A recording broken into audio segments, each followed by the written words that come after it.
समन्ता चक्रवालेषु अत्रा गच्छन्तु देवता सद्धम्मं मुनिराजस् सुनन्तु सग्ग मोक्खदं ධම්මස්සවනකාලෝ අයං භදංතා ධම්මස්සවනකාලෝ අයං භදංතා ධම්මස්සවනකාලෝ අයං භදංතා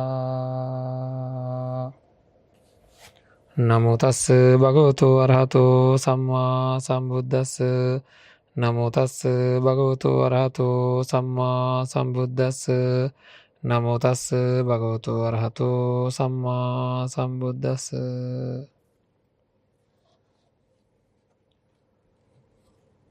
විවිච්ඡ කාමේහි විවිච්ඡ අකුසලේහි ධම්මේහි සවිතක්කං සවිචාරං විවේකජං ප්‍රීතිසුඛං ප්‍රථම ධානං උපසම්පජ්ජ විහෙරති සදා බුද්ධ සම්පන්න පින්වත්නි සම්මා සම්බුදුරජාණන් වහන්සේ දේශනා කරන්න යෙදුන ධර්මයට අනුව අපේ ජීවිතය සාර්ථක කරගන්නටත් සසර ජීවිතය සූපපත් කරගන්නටත් ඒ වගේම උතුම් නිවනින් සැනසෙනවා කියන අදිෂ්ඨානය ප්‍රාර්ථනාව ඇති කරගෙන තමයි අපි නිබඳව නිරතුරුව මේ සිද්ධ කළ යුතු සියලු දේ සිද්ධ කළ යුතුව තියෙන්නේ. ඉතින් කාමයෙන් සම්පූර්ණයෙන් වෙන් වෙච්ච නොයෙකුත් ආකාරයෙන් නොයෙකුත් කාම අරමුණු වලට යන හිත ඒ යන එක නවත්තලා ඊ타මත්ම වටින වැඩපිළිවෙලක් නිර්මාණය කරගත්තොත් අපේ ජීවිතවලට ඊ타මත්ම යහපත් අත්දැකීමක් ලබා ගන්නට ඒක තමයි අපි මේ දිනවල උත්සාහ කරන්නේ ලොකු චිත්ත ඒකාග්‍රතාවයක් අත්විඳින්න ඒ අත්දැකීම ලබා ගැනීමේ තියෙන වටිනාකම තමයි අපේ හිත ඉගෙන ගන්නවා ඒ ලැබෙන සුවදායක తত্ত্বය කොයිතරම් සුවදායක තත්ත්වයක්ද කියලා අත්විඳිනකොට අත්විඳහම අපේ හිත ඉගෙන ගන්නවා ජීවිතයේ කල යුතු දේවල් තියෙනවා කියන සංඥාව ඇති කරගන්නවා ඉගෙන ගන්නවා කියන්නේ ඒකයි. ඒ සංඥාව ඇති වෙනවා. මෙන්න මෙවැනි මානසික තත්ත්වයකදී මෙන්න මේ ආකාරයට කටයුතු කරන්න පුළුවන් කියලා ලොකු අදහසක් ඇති කරගන්නවා. ඇති වෙනවා. එතකොට ඕනෑම වෙලාවක ලැබෙන ලොකුම ලාභය තමයි ඕනෑම වෙලාවක පීඩාකාරී තත්ත්වයකට පත් වෙලා පංචකාම සම්පත්තීන්ගෙන් සතුට හොයන මේ හිතට කර කියා ගන්න දෙයක් නැති වෙනකොට විශාල සතුටකට පත් වෙනවා පින්වත්නි. අනිවාර්යයෙන්ම මේ තියෙන මේ තත්ත්වයන්ගෙන් අත මිදලා අතිවිශාල වූ සතුටකට පත් වෙන්න තැනක් තියෙනවා විසඳුමක් තියෙනවා කියන එක හිතට දැනෙනකොට ඒ හිත අසරණ භාවයට පත් වෙන්නේ නැහැ. ඒ කියන්නේ අර තියෙන පස්කම් සැපෙහි ඇලී ගලී වාසය කරන හිත ඒ තුලින්ම සතුට හොයන සිත එයින් අයින් කරගන්නට ලොකු හැකියාවක් ඇති කරගන්නවා. ඒක තමයි මේ හිතේ තියෙන සුවිශේෂීම ස්වභාවය. මේ හිතේ තියෙන වටිනම දේ තමයි ඔන්න ඔය කියන தত্ত্বය. ඉතින් අපි බලන්න ඕන හැම වෙලාවකම වගේ ජීවිතයේ යා යුතු තැන් මොනවද? ඇති කරගත යුතු තත්ත්වයන් මොනවද කියලා. ඉතින් ඒකට තමයි අපි මේ දිනවල බාහිර ධර්ම දේශනා අපි ශ්‍රවණය කරා තමයි. නමුත් හැබැයි අපි කතා කරමින් හිටියේ සතර කමඨහන තුලින් කොහොමද ලොකු සමාධියක් ඇති වෙන්න හේතු වෙන කාරණා सिद्ध කරගන්නේ කියලා. මෛත්‍රී භාවනාවත් අසුභ භාවනාවත් නිවැරදිවම සිද්ධ කරන ආකාරයන් පිළිබඳව ඊටාම දැඩි අවධානයකින් යුක්තව මේ දිනවල සාකච්ඡා කරා. දැන් ඉතින් අපිට තියෙන නැවත වාරයක් මේ වැඩපිළිවෙලට අවතීර්ණ වෙන්න අවශ්‍ය කරන මරණ සතිය පිළිබඳව කතා කරන්නටයි දැන් අපි සූදානම් වෙන්නේ. නිවන් මඟ නේවාසික වැඩසටහන් සිද්ධ කරන අතරවාරයේදී අපේ නැවත අපි ලොකු අධිෂ්ඨානයක් ඇති කරගන්නට ඕන මේ විදර්ශනාවේ තියෙන වටිනාකම. ඉතින් ක්‍රමානුකූලව තමන්ගේ හිත මේ වැඩසටහන් වලට මූලික කරගෙන සිද්ධ කරනකොට අපේ ජීවිතය එක්තරා ක්‍රමානුකූල ගමනකට පුරුදු වෙනවා. ගුරුවරයෙක්ගෙන් අසාගන්නා දේ නැවතවාරයක් තමන්ට අහන්ඩ දැනෙන්ඩ ලැබෙනකොට විශේෂයෙන් නේවාසික වැඩසටහනකදී ඒවට සම්බන්ධ වෙලා අපි කටයුතු කරලා ඉන් පසු නැවතවාරයක් ඒ ධර්මයට ඊට අදාළ ධර්ම කරුණු සාකච්ඡා වෙනකොට අපේ පින්වත්නි අපිට අතිවිශාල ලාභයක් ඇති කරගන්නට පුළුවන්කම තියෙනවා. ඉතින් මෙන්න මේ ආකාරයට අපි කොයි විදිහකින් හරි ජීවිතය ඉතාමත්ම යහපත් තැනකට ගන්න ඕනේ. ඉතින් අද දවසේ අපි සාකච්ඡා කරන්න බලාපොරොත්තු වෙන්නේ ඒ වගේම විශේෂිත භාවනාවක් පිළිබඳව. හැබැයි කතා කරලා තිබුණත් ඒක කරලා තියෙනවද කියලා බලන්න මම හැම වෙලේම කියන්නේ තමන්ගේ සිත මේ தත්ත්වයට පත් කර ගැනීම සඳහා අවශ්‍ය කරන වැඩපිළිවෙල කොයි විදිහකින් හරි ආරම්භ කරන්නට කියලයි. බලන්න මොහොතකට කල්පනා කරලා ඊළඟ භවය පිළිබඳව අපිට අදහසක් ඇති වෙලා තියෙනවද කියලා සැලසුම් සකස් කරලා තියෙනවද කියලා තමන්ගේම හිතෙන් අහන්න. මේක ඉතාමත්ම වැදගත් කාරණාවක්. ජීවිතයේ අපි ආසන්න භවය පිළිබඳව තමන්ට අදහසක් ඇති වෙලා තියෙනවද කියලා හොඳින් විමසලා බලන්න ඕනේ. එහෙම විමසලා බලලා තමයි මේ තීරණය ගත යුතු තියෙන්නේ. දැන් අපි තමන්ගේ හිතෙන් අහලා බලන්න මම ආසන්න භවය නිරවුල් කර ගැනීම පිළිබඳව මගේ පැත්තෙන් යම් කිසි ආකාරයක වැඩපිළිවෙලක් සකස් කරගෙන තියෙනවද කියලා. එහෙම නැත්තම් ආසන්න භවය සාර්ථක කර ගැනීම සඳහා අවශ්‍ය කරන වැඩපිළිවෙලක් මේ වෙනකොට අපි නිර්මාණය කරගෙන නැත්තම් පින්නන්නේ ඇයි හේතුව කියලා හොයලා බලන්න ඕනේ. ඒ හේතුව හොයලා බලලා අන්න ඒ හේතුව තමයි නැති කිරීමට අපි වැඩපිළිවෙලක් සකස් කරගන්නට ඕනමයි. මේ හේතුව හොයලා බලලා ඒ හේතුව නැති කිරීමේ වැඩපිළිවෙලක් අපි සකස් කරගන්නට කටයුතු සිද්ධ කරන්න ඕනේ. බලමු මේක කොහොමද සිද්ධ කරන්නේ කියලා. මේක කොයි ආකාරයටද සිද්ධ කරන්නේ කියලා අපි විමසලා බලමු. දැන් හිතලා බලන්න ඇයි මෙහෙම මතක් වෙන්නේ නැත්තේ? මතක් වෙනවා නම් අපි සැලසුම් හදනවා. ඒකින්ද පළවෙනියෙන්ම මරණාසන්න මොහොතේදී සිද්ධ වෙන්නේ මොකද්ද කියලා හොඳට දැනගන්න ඕනේ.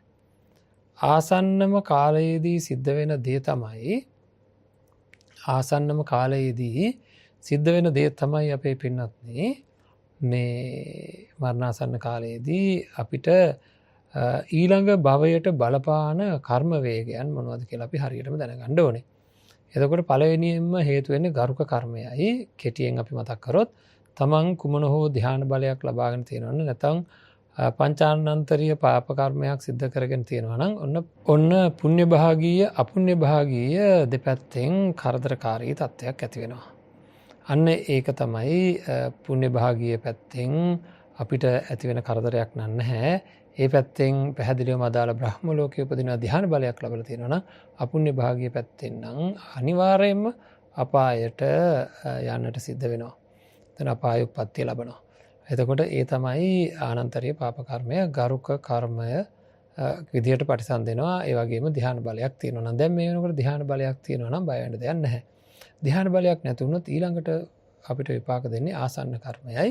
ආසන්න කර්මය කියලා කියන්නේ මේ මරණාසන්න කාලයේදී අපිට ඇතිවන චේතනාවන් ඇතිවන හැඟීම් මූලික කරගෙන ඊළඟ භවයට ඒක හේතු වෙනවා. ඒකයි ඔය පිරිත් දාන්නේ. ඒකයි පින්පොත් කියවන්නේ. ඒ ආසන්න චේතනාව චුතියට ඍජුවම බලපාන හින්දා අර ගරුක කර්මයක් නැත්තා. එතකොට ඒක කොහොම වේද කියලා කියන්න බෑ. මම හැමදාම මතක් කරන්නේ මගේ තරහකාරයෙක් ගෙදර ඉන්නවා නම් ගෙදර ඉන්න කෙනෙක් එක මගේ පොඩි හරි තරහක් තියෙනවා නම් යම් හේයකින් මේ කියන මේ තරහා ඉස්මතු වෙලා ආවොත් අඩුම ගානේ මැරීගෙන එනකොට වතුර වීදුරක් හරි අරගෙන ආවොත් මේ තරහකාරයා මට මැරෙන තැනවත් නිදහසක් නැහැ කියලා සමහර විට ලොකු කේන්තියක් එන්න පුළුවන්. ඒක චුතියට බලපාන්න පුළුවන් ඉතාම ප්‍රබලව. ඉතින් ආසන්න කර්මය ගැන අපිට විශ්වාසයක් තියන්න බෑ. මොකද ඒ වෙලාවේ අපි බොහෝ විට ඔත්පල වෙලා ඉන්නේ. Tamanට ඒක හදාගන්න පුළුවන් කමක් ඇත්තෙත් නැහැ. ඒක නිසාවෙන් මේ අතපය වාරු නැතුව යනකොට ඇහැ පේන්නේ නැතුව යනකොට කන ඇහෙන්නේ නැතුව යනකොට මේවා මේ ආසන්න කර්මය මරණාසන්න චිත්තවිති පහළ වෙන්නට පෙර මං හදාගන්නවා කියලා හිතාගන්න පුළුවන්කමක් නැහැ. ඒක අහම්බෙකින් වගේ වෙන දෙයක්. ඉතින් ඒක නිසා ඒක ගැන විශ්වාසයක් තියන්න බෑ. එතකොට දැන් ධ්‍යාන බලයක් නැත්තම් භයානක තත්ත්වයක් තියෙනවා. හැබැයි ආසන්න කර්මය අභිභවායන අනිත් කර්මය අපි මේවා ගොඩක් කතා කරලා තියෙන හින්දා නැවත මතක් කරගන්නටයි කියන්නේ. ආසන්න කර්මය අභිභවායන අනිත් කර්මය තමයි ආචින්න කර්මය කියලා කියන්නේ. ජීවිතේ වැඩියෙන් පුරුදු පුහුණු කරගත්ත දේවල් තියෙනවා නම් අන්න ඒ පුරුදු පුහුණු කරගත්ත දේ. පුරුදු පුහුණු කරගත්ත දේම මොකද වෙන්නේ? නැගි එනවා. අන්න ඒක තමයි ඔය කියන තැනට වැටෙන කාරණාව. හරිද? ඔය කියන තැනට වැටෙන්නේ ඔන්න පුරුදු පුහුණු කරගත්ත දේ පින්වත්නි. ඒ කියන්නේ ආචින්න කර්මයක් විදිහට අපි වැඩියෙන් පුරුදු කරලා තියෙන චේතනාවල් තියෙනවා නම් ඒවා නැగిලා එනවා. ඒක හොඳටම පැහැදිලි. කෙනෙකුට හෝ දෙයකට වැඩියෙන් ලෝභයෙන් කටයුතු කරවුවොත් එහෙම යම් කිසි රූපයක් කෙරෙහි දැඩි ලෝභයක් ඇති කරගෙන කටයුතු කරොත්, ඒ කියන්නේ යම් කිසි වස්තුවක් කෙරෙහි දැඩි ලෝභයක් ඇති කරගෙන ඒ ගැනම මෙනෙහි කරමින් කටයුතු කරවුවොත් අන්න එතනදී අපිට අනිවාර්යයෙන්ම සිද්ධ වෙනවා විශාල වශයෙන් අලාභයක් සිද්ධ කරගන්න ඒකම නැగిලා එනවා. ඒ වගේම කවුරුන් හෝ කෙරෙහි අධික තරහකින් දිගින් දිගට වෛරයෙන් කටයුතු කරොත් අර ආසන්න කර්මය අභිභවා ඒ පුරුදු පුහුණු කරගත්ත දේ නැగిලා එනවා. අන්න එහෙම පුරුදු පුහුණු කරගත්ත දේ නැගී එන ස්වභාවය. හරිද? පුරුදු පුහුණු කරගත්ත දේ නැగిලා එන ස්වභාවය ඒක තමයි ආචින්න කර්මය කියලා කියන්නේ. ඉතින් ඒක චුතියට ඍජුවම බලපානවා. එන්නේ එතන තමයි අපිට යම් කිසි විශ්වාසයක් තියාගන්න. ගරුක කර්මයක් කියන ධ්‍යාන බලයක් ලැබුණේ නැත්තම් යම් කිසි ආකාරයක අස්වැසිල්ලක් තියෙන්නේ ඔන්න ඔය භාවනාවක් ආදිය කරපුවාම හොඳට පුරුදු කරපු දෙයක් ඒක. ඉතින් එහෙම මානසික වශයෙන් පුරුදු කරගත්ත යම් කිසි පුරුද්දක ප්‍රතිඵලයක් අපිට අවසාන මොහොතේදී නැగిලා එන්නට පුළුවන්. ඒකට තමයි මේ පුහුණු කරන්නේ. ඒ වගේම තමයි ඊට පස්සේ කටත්තා කර්මය කියලා කියන්නේ මේ එකක්වත් ඉස්මතුනේ නැත්තම් අහම්බෙකින් වගේ එන දෙයක්. ඉතින් ඒ ගැනත් විශ්වාසයක් තියන්න බෑ. ඒතර ජීවිතේ සාර්ථක කරගන්න නම් මේ මරණයේදී සිද්ධ වෙන දේ පිළිබඳව අපි සැලසුම් සහගතව කටයුතු කරන්නට ඕනේ. ලොකු සැලැස්මක් ඇති කරගන්නට ඕනේ. ඒක තමයි අපේ ජීවිතේ අපි ළඟා කරගත යුතු ඉලක්ක කියලා කියන්නේ. අපි ළඟා කරගත යුතු ඉලක්ක. අපි ළඟා කරගත යුතු ඉලක්ක කියන්නේ ඔන්න ඔය දේවල්. ඉතින් ඒ ඉලක්ක වලට යන්නට අපි නිබඳව නිරතුරුව වෙහෙස මහන්සියෙන් යුක්තව කටයුතු කරන්නට ඕනෙමයි. ඒක මතක් වෙන්නේ නැත්තේ ඇයි? ඒක මතක් වෙන්නේ නැත්තේ ඇයි කියන ගැටලුවට හේතුව මරණය මතක් වෙන්නේ නැති හින්දා. මරණය නිබඳව නිරතුරුව මතක් වෙනවා නම් අනාගත භවය සාර්ථක කරගන්න ඕන කරන වැඩපිළිවෙල අපිට මතක් වෙනවා. මේවා එකිනෙක සම්බන්ධයි පින්වත්නි. මරණ සතිය වර්ධනය කරන්නට යම්කිසි පුද්ගලයෙකුට යම් හැකියාවක් තියෙනවා නම් එතනදී ලැබෙන ලොකුම ලාභය තමයි මගේ මරණය මතක් වෙනවා. මගේ මරණය මතක් වීමත් එක්ක මොකද වෙන්නේ? ඒ මරණයෙන් මත්තේ මොකද්ද වෙන්නේ කියලා අපිට සිහි ගන්නවා ගන්නට වෙනවා. එතකොට මරණයෙන් මත්තේ මොකක්ද වෙන්නේ කියන එක සිහිය ඇති වෙනකොට ඔය වගේ කරුණු හොයන්නට වෙනවා. එතකොට බය උපදිනවා. වැරදිලාවක්වත් කොතනවත් වැරදුනොත් එහෙම කොයිතරම්නම් දුකක් විඳින්න වෙනවද කියලා අමුතුවෙන් කියන්න දෙයක් නැහැ.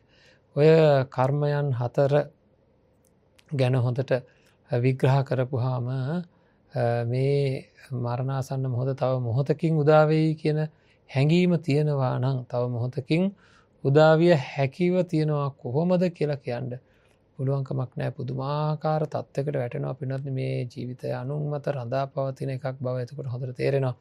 සමහර වෙලාවට කොයි තරම්නම් ලොකුවට අපේ මොන තරම්නම් කටයුතු කරගෙන ගියත් එක ෂණයක ලොකු අපහසුතාවයකට එන්න පුළුවන්කම තියෙනවා. නහරයක් පුපුරන්න පුළුවන්කම තියෙනවා. තවත් නොයෙකුත් ආකාරයේ ව්‍යසනකාරී තත්ත්වයන් වලට පත් වෙන්නට තියෙන ඉඩ කඩක් තියෙනවා. එතකොට එහෙම තත්ත්වයන් තියෙද්දී එහෙම ස්වභාවයන් තිබියදී අපේ පින්වත්නි අපි ඉතා හොඳින් තේරුම් ගමු මේ කියන තත්ත්වය අසරණකම ඇති වෙන හැටි, අනිත් අය මත රඳා පවතින හැටි.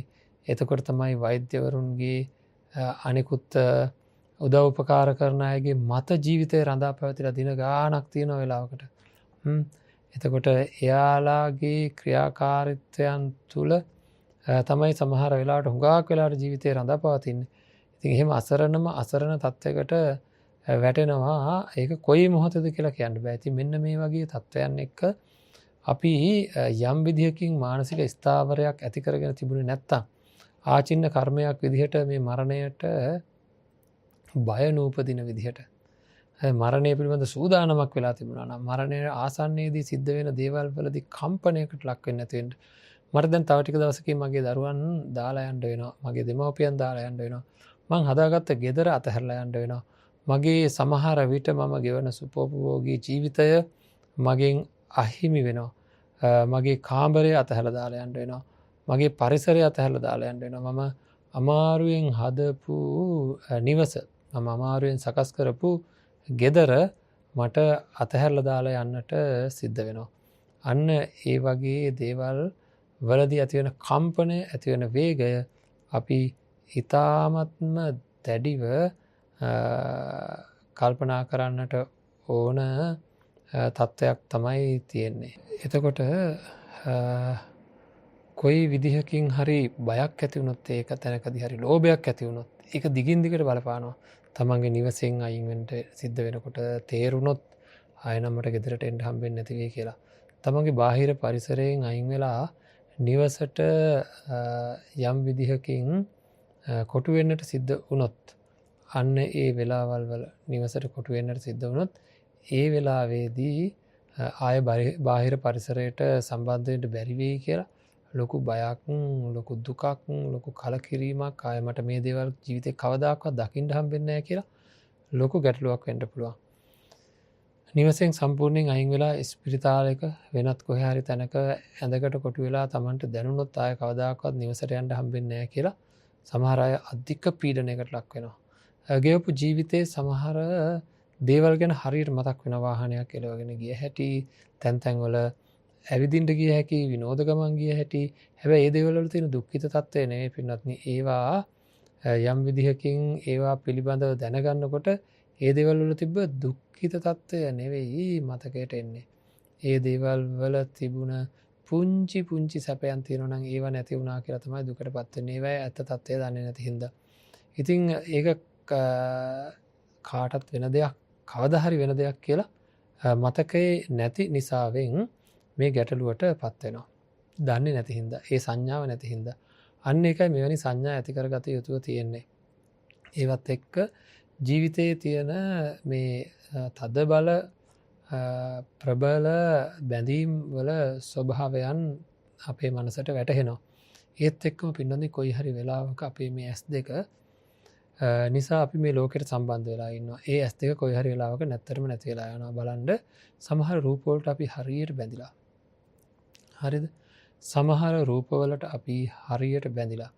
ඒ රූපයන් පිළිබඳව අපි බලන්න ඕනේ යම් විදිහකින් යම් ආකාරයකින් ඒ වගේ තියෙන ඇත්ත తত্ত্বය මොකක්ද කියලා. හරිද? ඒවයි තියෙන ඇත්ත తত্ত্বය මොකක්ද කියලා හොඳින් බලන්න ඕනේ. ඉතින් මේ රූපයන් වලට බැඳිලා ඉන්න අපේ මේ හිත ඒ රූපයන්ම නැවත නැවත දැකීමේ උත්සාහයක යෙදෙනවා. හැබැයි මරණාසන්න කාලයේදී සතියකට ඉස්සෙල්ලා වෙන්න පුළුවන්, දවසකට ඉස්සෙල්ලා වෙන්න පුළුවන්, පැයකට ඉස්සෙල්ලා වෙන්න පුළුවන්, මොහොතකට ඉස්සෙල්ලා වෙන්න පුළුවන්. S2 පෙනීම නැති වෙලා යනකොට ලෝකයේත් එක්ක තිබ්බ සම්බන්ධතාවයන් සම්පූර්ණයෙන් අහිමි වෙන බව දැනෙනවා. ආයේ කවදාකවත් මං කැමති රූප එකක්වත් බලා ගන්නට මට කවදාකවත් ලැබෙන්නේ නැහැ කියන වෙලාව වෙනකොට ඇහැට දැක්ක රූප පිළිබඳව කලකිරීම ඇති වෙලා තිබුණේ නැත්තම් ඇහැට දැකලා ඉවරක් නැතුව ඉල්ලන මේ රූපයන් පිළිබඳව කලකිරීම තිබුණේ නැතිනම් පැහැදිලිවම ඊතා පැහැදිලිවම මේ හිත දැඩි කම්පනයකට ලක් වෙනවා. කෙටියෙන් කියනවා නම් අපේ පින්නන්නේ ඇති වෙලා තියෙන්න ඕනේ. එපා වෙලා තියෙන්න ඕනේ. ඉවරක් නැහැ කියලා තේරිලා තියෙන්න ඕනේ. මේ ඇහි පේන කාම අරමුණු ලබා ගන්න ආකාරයට ආසාවල් තෘප්තිමත් කිරීම සඳහා විතරක් මේ ඇහැ තිබුණා නම් මේ ඇහෙන් මට වැඩක්ම නැහැ කියලා දැනෙන්න ඕනේ. හරිද? මේ ඇහෙන් වැඩක්ම නැහැ කියලා දැනෙන්න ඕනේ. ඒක දැනටත් දැනලා තියෙන්න ඕනේ. එහෙනම් මේ ඇහෙන් ගත යුතු ප්‍රයෝජනයක් තියෙනවා. ඒ තමයි මේ ලෝකයේ තියෙන වස්තුන් වල රූපයන් වල තියෙන අනිත්‍ය දුක්ඛ අනාත්ම ලක්ෂණ වටහා ගන්නට උදව් කරන්නේත් මේ ඇහැමයි. අන්න එතනදී අපිට ඒ සඳහා උපකාරී වෙන නැත්තම් ලෝකෝත්තර ඥානයන් උපදවා ගන්නට නෙක්ඛම්ම සංකල්පනා ඇති කර ගන්නට අපිට අවශ්‍ය වෙන වැඩපිළිවෙල සකස් වෙන්නේ මේ ඇහෙන් බව අපි වටහා ගන්නට ඕනේ, තේරුම් ගන්නට ඕනේ. ඉතින් ඒක තමයි වෙන්න ඕන දේ. ඒක තමයි අපි ඇති කරගත යුතුම මානසික தত্ত্বය. ඒ වගේම තමයි එතකොට දැන් අපිට මේ ඇහැ නැති වෙන වෙලාව වෙනකොට ඇහෙන් අයින් වෙන වෙලාව ලෝකයේ තියෙන රූපත් එක්ක තියෙන සම්බන්ධතාවය සම්පූර්ණයෙන්ම නැත්තටම නැති වෙන වෙලාවක් එනවා. අන්න ඒ වෙලාවේදී අපිට සිද්ධ වෙනවා අපේ පින්වත්නි අනිවාර්ය කොට ඊ타ත්ම ඉහළ තැනකට මේ අවශ්‍ය කරන මානසිකත්වය ඇති කරගන්න. හරිද? ඒ මොකක්ද ඉහළ තැන වෙන මොකක්වත් නෙවෙයි මේ ඇතිවන්නා වූ මේ රූපයන් පිළිබඳව තියෙන කලකිරීමමයි. ඒ කලකිරීමත් එක්ක කිසිම උවමනාවක් නැත්තම් මේ ඇස් දෙක පිය වෙනකොට ලෝකය අතහරින්නට පුළුවන්කම තියෙනවා. නැවත දැකීමේ මාත්‍රිය ආසාවක් නැති තත්ත්වයකට පත් වුණොත් ඒක ඉහළම ප්‍රතිඵල ලබා දෙන ස්වභාවයක්. ඉතින් කන් දෙකට ඇහෙන ශබ්දත් එහෙමයි. කොයි වෙලාවක හරි මරණාසන්න කාලයේදී කන් දෙක අතුරුදහන් වෙනවා. අන්න ඒ අතුරුදහන් වෙන වෙලාවක් එනකොට ලෝකයේත් එක්ක තිබ්බ සම්බන්ධතාවය අයින් වෙනවා. අපේ පින්වන්ත අය මේවා සාධාරණව හිතලා බලන්න ඕනේ. සාධාරණව හිතලා බලන්න ඕනේ කියලා කියන්නේ බොහොම කැමති කෙනෙකුට දුරකථන ඇමතුමක් ගනිමින් ඉන්නවා. හැබැයි ටිකකින් මේ දුරකථන ඇමතුම විසන්ධි වෙනවා. විසන්ධි වෙලා ගන්න හදනවා ආයෙ ගන්න බැරි වෙනවා. දිගටම ගන්න බැරි වෙනවා. පැයක් දෙකක් තුනක් යනකම් ගන්න බැරි වෙනවා. ලොකු පීඩනයකටපත් වෙනවා. හරිද? සදාකාලික කනත් එක්ක තියෙන නැත්නම් ශබ්දයත් එක්ක තියෙන සියලු සම්බන්ධතා එන හිටිනවා යම් දවසක. මේ ලෝකේ අපි ස්පර්ශ කරපු ඇහෙන් දැකපු කනෙන් අහපු දේවල් අපෙන් සදහට වෙන් වෙන අයවන් අපි ඈත් වෙනවා. මේ ලෝකේ ජීවත් වෙන්න තියෙන අයිතිය අයින් වුණා වගේ. මේක తాවකාලිකව ඉන්න තැනක් කියලා අමතක වෙලා තිබ්බ අපිට ඒක පාරට මේ සියලු දේන් අයින් වෙන්න සිද්ධ වුණොත් ඒ ආසන්න කාලයේදී අතිවිශාල ගැටලුවකට මුහුණ පාන්න තියෙන ඉඩකඩ ගොඩක් වැඩි. ඊළඟට මේ දෙක සිද්ධ වෙනවා. ඇහැට පේන රූප පේන්නේ නැතුව යනවා, කනට ඇහෙන ශබ්ද ඇහෙන්නේ නැතුව යනවා විතරක් නෙවෙයි කෑ ගහ ගන්න කතා කරන එක අපි ඇති කරගන්න සම්බන්ධතාවය ඇති කරගන්න දෙයක් නෙමෙයි ලෝකයේත් එක්ක.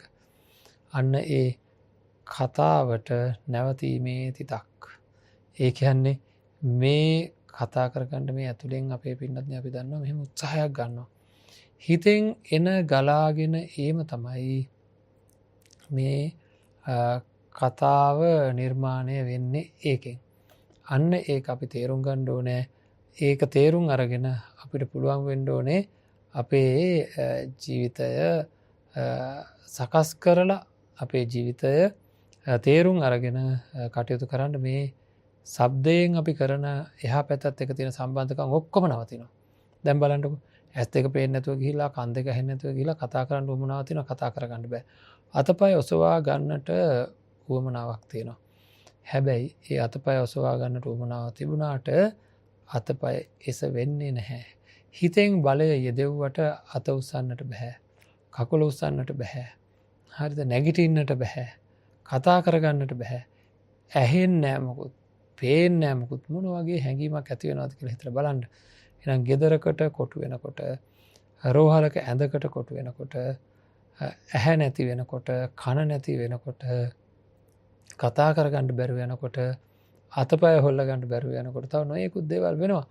මේ අතපය සීතලට දැනෙන්න පටන් ගන්නවා. කකුල් දෙක එහෙම ඉස්සෙල්ලාම ටිකක් තදට හිරි වැටිලා වගේ ලොකුවට දැනෙන්න පටන් ගන්නවා. නමුත් හැබැයි ඔසවන්නට බෑ, හොල්ලන්නට බෑ. ඉතින් හිතන්නකෝ සමහර වෙලාවට කකුල් සීතල වෙනවනේ. එතකොට සීතල වෙනකොට මේ කෙනාට කියාගන්න බෑ මොකක්ද මේ කකුල් දෙකට වෙලා තියෙන්නේ කියලා. හරිද? හැබැයි දැනෙන්නේ නැති ස්වභාවයකටපත් වෙනවා. ඉස්සෙල්ලාම දැනෙනවා හොල්ල ගන්න බැරි තත්ත්වයකට පත් වෙනවා. පස්සේ දැනෙන්නේ නැති ස්වභාවයකට පත් වෙනවා. ඉතින් ඒ වගේ තත්ත්වයන් වලට පත් වෙලා ඊළඟට තියෙන දුෂ්කරම දේ තමයි ඇතුළට හුස්මක් ගත්තාම ඒ හුස්ම එළියට දාගන්නට ඉතාමත්ම අපහසුතාවයක් නැති වෙනවා. එළියට හුස්මක් දාපුවාම ඒක ඇතුළට ගන්නට ඉතාමත් නොහැකියාවක් ඇති වෙනවා. ඉතින් මෙන්න මේ නොහැකියාවන් මෙන්න මේ තත්ත්වයන් යටතේ අපිට සිද්ධ වෙන්නේ. හරිද?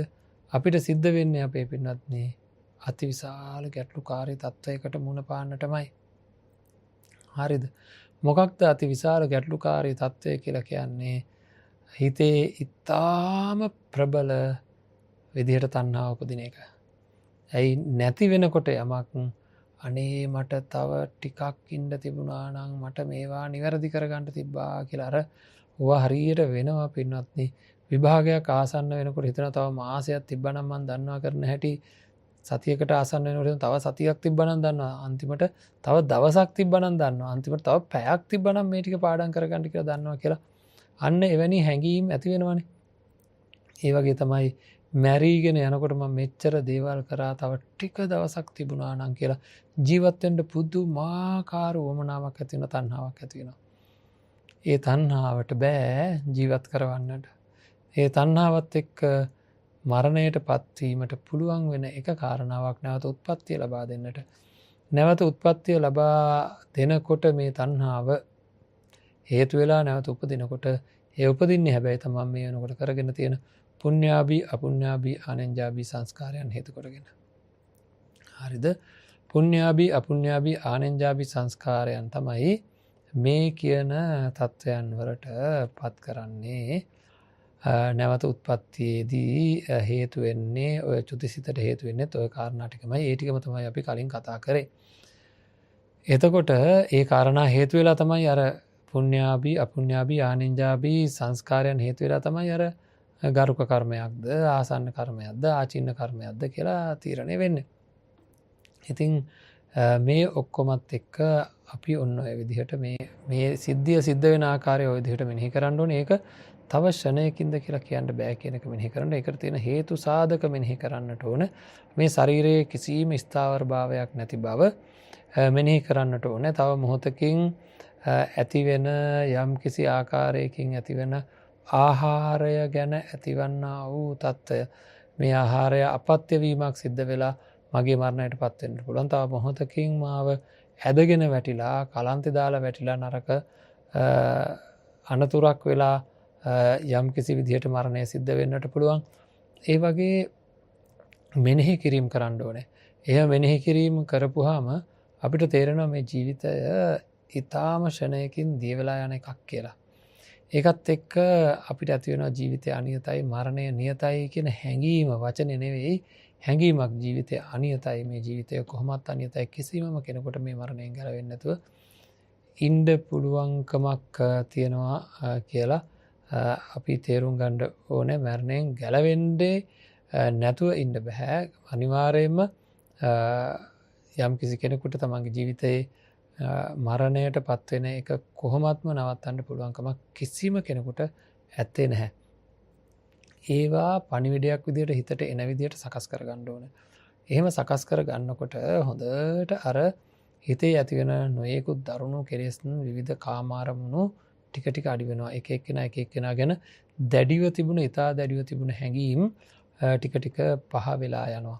ඒකයි අර විවිච්ච කාමේහි විවිච්ච අකුසලේහි ධම්මේහි කියන තැනට තමයි මේ හිත සකස් කරන්නේ. ඉතින් මේ විදිහට ඒ විතරක් නෙවෙයි පින්නත්නි අපිට හැකියාව තියෙනවා නම් මරණින් මත්තේ මේ ශරීරයට සිද්ධ වෙන දේ ගැන නව සිවතික වලට අනුව එක සිවතිකයකට හෝ නැත්නම් අපි මූලික වශයෙන් මේතන මරණානුස්සතිය වඩන හින්දා මේ ශරීරයට සිද්ධ වෙන දේවල් පිළිබඳව මේ ශරීරය පොළොවේහි වැළලනවා කියලා හිතාගෙන තමන්ගේම ශරීරයේ හිත තියාගෙන මේ ඇස් දෙක ඉදිමෙනවා කළු වෙනවා නිල් වෙනවා ඒකත් එක්ක මුහුණ ශරීරය ඉදිමෙන හැටි නිල් වෙන හැටි තමන්ගේ මුහුණ ලොකු වෙන හැටි එතකොට එහෙම ඉදිමිලා එතකොට ඒක මේ තමන්ගේ ශරීරයේම හිත තියාගෙන අපි කරන්නේ මේ ශරීරයේම හිත තියාගෙන තමයි කරන්නේ. එතකොට මොකද කරන්නේ? ඒ විදිහට දැඩි අදහසකින් යුක්තව මේ මෙනෙහි කිරීම කරනවා. ශරීරය ඉදිමෙනවා, නිල් වෙනවා, ඕජස්සෙන්ට පටන් ගන්නවා කියලා හිතනකොට ඇස් වලින් කඳුළු ගිය හැටි මතකයි, නාසයෙන් හොටු දියර ගලාගෙන ගිය හැටි, කටෙන් කෙල ගලාගෙන ගිය හැටි. ඉතින් මේ වගේ කන් වලින් මේ වගේ මේ ශරීරයෙන් මේවා ගලාගෙන යන හැටි මෙනෙහි කරිය හැකි. ඒ විදිහට මෙනෙහි කරනවා. එහෙම මෙනෙහි කරමින් මොකද කරන්නේ? තව දුරටත් තමන්ගේ පැත්තෙන් මේ මෙනෙහි කිරීම වලට අමතරව පින්වත්නි ඒකම අරගෙන එතනම අනිත්‍ය මෙනෙහි කරනවා. ඊට අමතරව තවත් එහාට මේක මෙනෙහි කරන්න පුළුවන්. මුළු ශරීරයම පණුව ගහනවා කියලා. මේ ඇස් වලින්, කන් වලින්, නාසයෙන් හැම තැනින්ම පණුව වෙන හැටි. එහෙම නැත්නම් තව දුරටත් මේ හැම විතරක් ඉතුරු වෙන ලේ සටහන් තියෙන මස් කෑලි චුට්ට තියෙන මස් ඇලිලා තියෙන ඇට සැකිල්ල හැමෙන් වැහිලා තියෙන හැම නිකන් ඝනකම් වෙලා වැහිලා තියෙනවා. එතකොට මේ තමන්ගේ ශරීරයේම ඒ හිත තියාගෙන තමයි මේ හැමම ඝනකම් වෙලා මෙහෙම මේ ඇට සැකිල්ල වැහෙනවා. නහර වැල් දිය වෙලා ගිහිල්ලා මස් දිය වෙලා ගිහිල්ලා හොඳට ඒ විදිහට මෙනෙහි කරනවා. හරිද?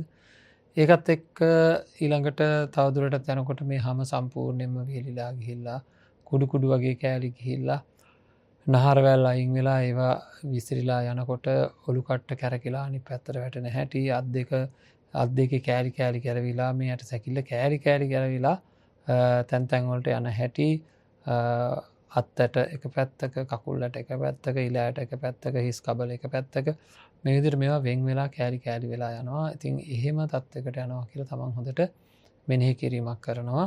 ඒත් එක්කම ඊළඟට මේ සුදු කුඩු වගේ හුණු කුඩු වගේ මේ කුඩු වෙලා යනකම් මේ යට සැකිල්ලත් මෙනෙහි කරනවා. මේ ශරීරය ආය තිබ්බ තැනක් නැහැ. ආය කවදාකවත් කාටවත් මේ ශරීරය දැකීමක් නැහැ. ඉතින් මේක එහෙම ඉවර වෙන එකක්.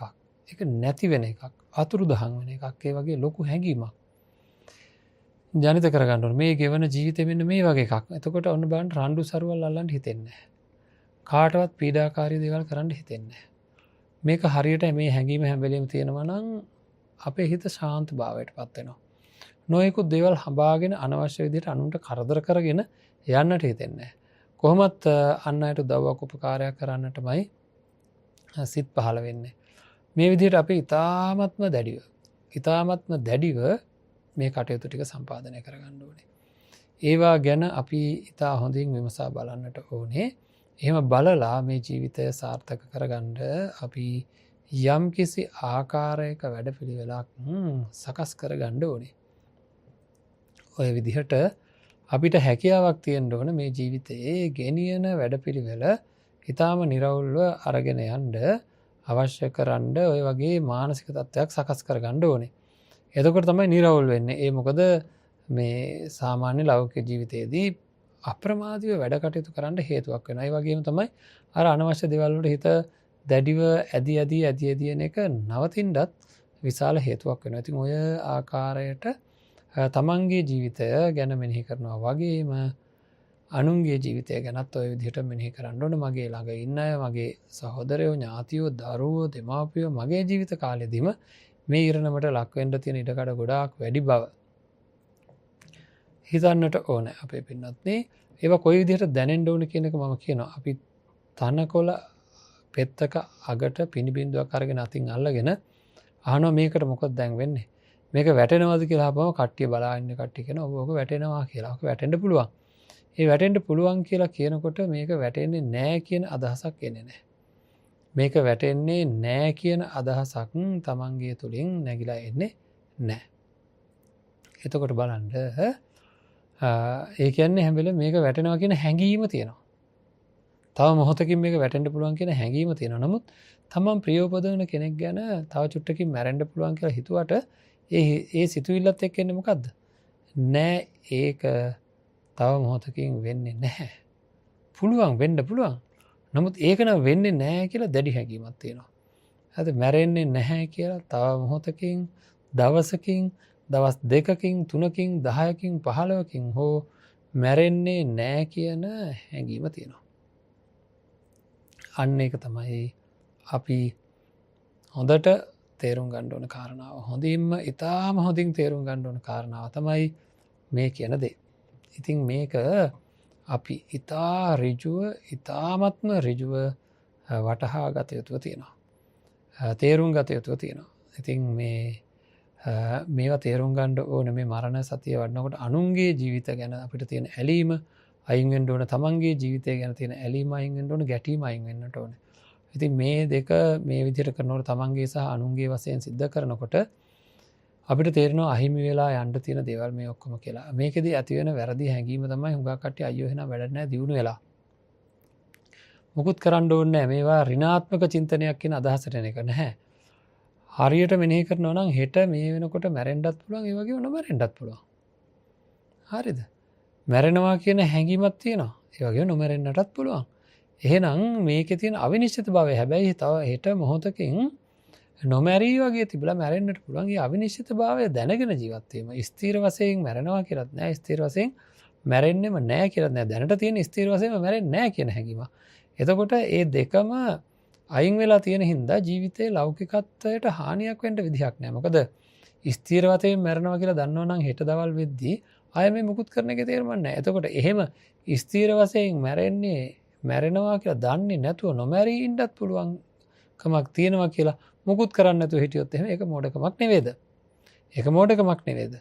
ඉතින් මේ ඇත්තම ඇත්ත தත්වයටයි හිත යොමු කරන්නේ. අපිට වැරදිලා තියෙන්නේ ස්ථීර වශයෙන්ම අපේ අම්මා හෙට උදේ වෙනකොට මැරෙන්නේ නැහැ, තාත්තා මැරෙන්නේ නැහැ, මං මැරෙන්නෙත් නැහැ, කවුරුත් මැරෙන්නේ නැහැ කියන අදහස ස්ථීර වශයෙන්ම තියාගෙන ඉන්නවා. ඒක එක අන්තයක්. අන්න ඒ අන්තය අයින් කරන්න ඕනේ. ඒ වගේම ස්ථීර වශයෙන්ම මැරෙනවා කියලා ගත්තොත් ඒකත් එක අන්තයක්. මැරෙන්නටත් පුළුවන් හැඟීමක් තියෙනවා. මැරෙන්නේ නැහැ කියලා මැරෙන්නේ නැති වෙන්න පුළුවන් කියන හැඟීමක් තියෙනවා. එහෙනම් ලෞකිකත්වය තුළ ඒ හැමදේම ඕනේ නැහැ, වැඩක් නැහැ, මැරෙනවනේ. එහෙනම් ස්ථිර වශයෙන් මැරෙන වෙලාව දැනගන්න ඕනේ. එහෙනම් ඒ දවස්වල සැලසුම් කරන්න පුළුවන්කම තියෙනවා. ඉතින් අන්න එහෙම වැරදි පැත්තකින් මේක අල්ලගත්තොත් වැරදි හැඟීම් ඇති වෙනවා. සමහර අය ඉන්නවා මැරෙනවනේ ඉතින් කියලා තාම කම්මැලිකමට මූලික කරගෙන කිසි දෙයක් කරන්නේ නැහැ. මැරෙනවනේ කියන එක පිළිබඳව ප්‍රශ්නයක් තියෙනවා නම් සිද්ධ කරන්න ඕනේ නොමැරී ඉන්න අවශ්‍ය කරන වැඩපිළිවෙල හදාගන්න එක. ඒකට කම්මැලි නැතුව වැඩ කරන්න ඕනේ. නොමැරී ඉන්න පුළුවන් වැඩපිළිවෙල කියලා කියන්නේ මොකක්ද? ඉපදීමෙන් අයින් වීම. ඉපදීමෙන් අයින් වුණාම මැරෙන්න හේතුවක් වෙන්නේ නැහැ. ඉපදීමෙන් අයින් වෙන්න අවශ්‍ය කරන වැඩපිළිවෙල මොකක්ද? නිවන් දැකීම. ඉතින් ඒකින්ද නිර්වාණ අවබෝධය සඳහා කළ යුතු දේවල් නොකළ යුතු දේවල් මොනවද කියලා මෙනෙහි කරලා ඒ මෙනෙහි කිරීම වලට අනුව අපේ ජීවිතය සකස් කර ගැනීම තමයි ඊ타ත්ම වැදගත් වෙන්නේ. මේ ජීවිතය ඊ타ම ඉහළ තැනකට අරගන්න හැම වෙලාවකම ගත යුතු සෑම උත්සාහයක්ම ගන්න ඕනේ. මේ ජීවිතය ඊ타ම ඉහළ තැනකට අරගන්නට අවශ්‍ය කරන කළ යුතු සෑම දෙයක්ම සිද්ධ කරන්නට ඕනේ. ඒක තමයි අපේ පැත්තෙන් ඇති කරගන්න ඕනේ. ඒ හැම දෙයක්ම කරන්න ඕන සාර්ථක කරගන්න. ඉතින් මේ වැනි හැඟීම් ඊටාම ඉහළ ධනාත්මක සිතුවිලි ඇති කරවන්නේ. ඒ කියලා කියන්නේ අප්‍රමාදීව කුසල් රැස් කරගන්න සංසාරික ජීවිතේ පවා සුවපත් කරගන්න ප්‍රබල හේතුවක් වෙනවා. මේ විදිහට නිවැරදිව නැවත නැවත මරණය මෙනෙහි කරනකොට අර ජීවිතය අනියතයි මරණය නියතයි කියන හැඟීමත් එක්ක පින්වත්නි මරණය මතක් වෙන ස්වභාවය වැඩි වෙනවා. ඒ කියන්නේ එතකොට ඊළඟ භවය මතක් වෙන ස්වභාවයත් වැඩි වෙනවා. ඊළඟ භවයේ මොන වගේ කෙනෙක් වෙයිද? මොන වගේ ආකාරයක තත්වයකට පත් වෙන්නට සිද්ධ වෙයිද කියලා මොන වගේ තැනක උප්පත්තිය ලබයිද කියලා බය උපදවා ගන්න පුළුවන්. සංසාරික බය උපදවා ගන්න පුළුවන්. සතර අපායේ ලගින්නට සිද්ධ වුණොත් යම් හේයකින් මොන තරම් ලොකු ගැටලුවක් මට ඇති වෙනවද කියලා ලොකු විමසිලිමත් භාවයකට පත් වෙන්නට ඕනේ. අති විශාල ගැටලු රාශියකින් අපි අතමිදෙන්නට නම් මේ විදිහට මරණය ගැන උසස් හැඟීමක් අපි තුළ තියෙන්නට ඕනේ. ඒ කියන්නේ මරණය පිළිබඳව නියත වශයෙන්ම සිද්ධ වෙන දෙයක් බවත් ජීවිතයේ තියෙන ක්ෂණ මාත්‍රයක සිදුවේ හැකි වෙනස පිළිබඳවත් ලොකු බරපතල තද බල හැඟීමක් තියෙන්නට ඕනේ. ඒ හැඟීම අපිව හරි අපූර්වට ලස්සනට ජීවත් කරවනවා. කාමයන් කෙරෙහි තියෙන ආසාවන් අඩු කරලා දානවා. ව්‍යාපාදය ඉතා ප්‍රබලව අඩු කරලා දානවා. තීන මිද්දය අහෝසි කරලා දානවා. කම්මැලි වෙන්න කාලයක් නෙවෙයි අද රාත්‍රියද කියලා කියන්න බෑ. තව එක දවසක්වත් කල් දාන්න බෑ. මේ දේවල් සිද්ධ කරගත යුතුයි කියන හැඟීමට එන්නට පුළුවන්කමක් තියෙනවා. ඒ වගේම තමයි හිත එකඟතාවයකට පත් කරවනවා කාමච්ඡන්දාදී අයින් වෙන නිසාවෙන්. ඉතින් ඒ හැම දෙයක්ම සිද්ධ වෙන ඊටාම ප්‍රබල මෙනෙහි කිරීමක් තමයි මරණය මෙනෙහි කිරීම කියලා කියන්නේ. ඒකත් එක්ක ඒක පැත්තකින් අසුබ මෙනෙහි කිරීමක් සිද්ධ කරලා තියෙනවා. තවත් පැත්තකින් මෛත්‍රිය වඩලා තියෙනවා. තවත් පැත්තකින් මේ ආකාරයට මරණ සතිය වර්ධනය කරොත් ඊට පස්සේ අපිට තියෙන බුද්ධානුස්සතිය ගැන කතා කරන්නට. එතකොට මේ කියන හතර වර්ධනය කරවුවොත් අපේ පින්වත්නි විශාල ලාභයක් ජීවිතේට තියෙනවා. පැහැදිලිව මේවා ඉතා ප්‍රබල වර්ධනය කරන්නට ඕනේ. වර්ධනය කරවුවොත් සිද්ධ වෙන දේ තමයි හිතට එන බොහෝ අකුසලයන් වළකිනවා. මේක අපේ සිතේ පැහැදිලිවම හැම පැත්තකින් වෙන අකුසලයන් වැළකීලා යනවා. අන්න ඒ වැළකීලා යන අකුසල වේගයන් පැහැදිලිවම අපේ ජීවිතය නිරවුල් කරන්න හේතුවක් වෙනවා අපේ පින්වත්නි. ඊටාම ඉහළ මානසිකත්වයක් වර්ධනය කරගන්න පුළුවන්කම ලැබෙනවා. ඉතින් ඒවා ගැන අපි ගොඩක් හිතන්න ඕනේ. මේ ජීවිතය ගැන අපි ගොඩක් ඉහළ මානසිකත්වයක් ඇති කරගන්න ඕනේ. හැම පැත්තකින්ම වගේ අපේ ජීවිතය නිවැරදි කරගන්න අපි හැම මොහොතකම දැඩි උත්සාහයක් ගන්න ඕනේ. එහෙම දැඩි උත්සාහයක් ගන්නවා නම් අපේ හිත නිවැරදි කරගන්න ඕනේ, නිරවුල් කරගන්න ඕනේ. මේ විදිහට කටයුතු කරවුවොත් අපිට අපේ පින්වත්නි අනිවාර්යයෙන්ම හැකියාවක් තියෙනවා ජීවිතේ යා යුතු ඉලක්ක වලට යන්න. යා යුතු ඉලක්ක වලට යන්නට විශාල හැකියාවක් තියෙනවා. මේ ගැන අපි ඉතාම දැඩි ප්‍රයත්නයක් දරන්නට ඕනේ. සකස් කරගන්න මේ ගෙවෙන ජීවිතේ යහපත් කරගෙන මරණය පිළිබඳව මෙනෙහි කිරීම එක්ක සසර සූපත් භාවයටත් මේ ජීවිතයේදීම සුවපත් භාවයට පත් වෙලා කටයුතු කරන්නටත් ලොකු අවස්ථාවක් තියෙනවා. ඒ ගැන හිතා දැඩි විශ්වාසයකින් යුක්තව කටයුතු කරන්න මේ ජීවිතයේ සාර්ථක භාවයත් සසර ජීවිතයේ සුවපත් භාවයත් ඉතා ප්‍රබලව මෙනෙහි කරලා අපි ඇති කරගන්න ඕන මානසික තත්ත්වය මොකක්ද කියලා තේරුම් ගන්න ඕනේ. මේ අනියත ස්වභාවයන් මෙනෙහි කරපුවාම විශේෂයෙන්ම මරණය මෙනෙහි කරපුවාම පින්වත්නි නැగిලා එන ප්‍රධානම කාරණාවන් තමයි ත්‍රිලක්ෂණය කියන එක. අපි ඇති කරගන්න ඔය නොයෙකුත් අවස්ථාවල එතන තියෙන්නේ ත්‍රිලක්ෂණය පිළිබඳව අවබෝධයක් ඇති වෙනවා. ඒ ත්‍රිලක්ෂණය අත්දකින තත්ත්වයක් තියෙනවා. ඉතින් ඒ ගැන අපි හෙට දවසෙත් කෙටියෙන් කතා කරනවා. ත්‍රිලක්ෂණය මතු කරගන්න හැටි මරණ සතිය තුලින්. ඊට පස්සේ අපි චිත්ත ඒකාග්‍රතාවයක් ඇති කරගන්න ආකාරය ගැනත් සාකච්ඡා කරමු. ඒත් එක්කම කෙටියෙන් අපි බුද්ධානුස්සතිය වඩන ආකාරයක් පිළිබඳවත් කතා කරන්නට ඕනේ. ඒවත් එක්ක හැම වෙලේම මේ ප්‍රායෝගික තත්ත්වයක් ගැනයි අපි මතක් කරේ. මේ දිනවල මේ ආකාරයට කටයුතු කරලා තමන් අතිවිශාල චිත්ත ඒකාග්‍රතාවයක් ඇති කරගන්න සීලාදී ගුණධර්ම ආරක්ෂා කරගෙන ජීවිතය නිවැරදි කරගන්න, ඒ අනුව මේ ජීවිතය සාර්ථක කරගන්නත් සසර ජීවිතය සුවපත් කරගන්නත් උතුම් නිවනින් සැනසෙන්නටත් හැම දිනාටම හේතු සකස් වේවා කියලා ප්‍රාර්ථනා කරනවා.